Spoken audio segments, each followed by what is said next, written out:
Volám sa Lucia a v spoločnosti Labaš pracujem 8 rokov.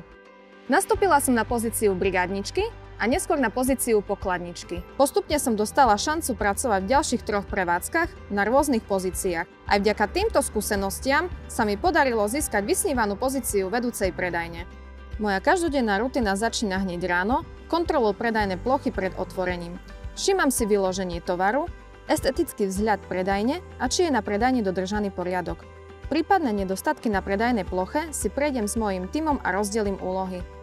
Dôležité je, aby sa každý člen tímu cítil podstatný a vedel, čo má robiť. Následne si skontrolujem objednávky a prijaté maily. Pred časom naša predajňa prešla na centrálny systém objednávania tovaru, preto mám v tomto smere značne uľahčenú prácu.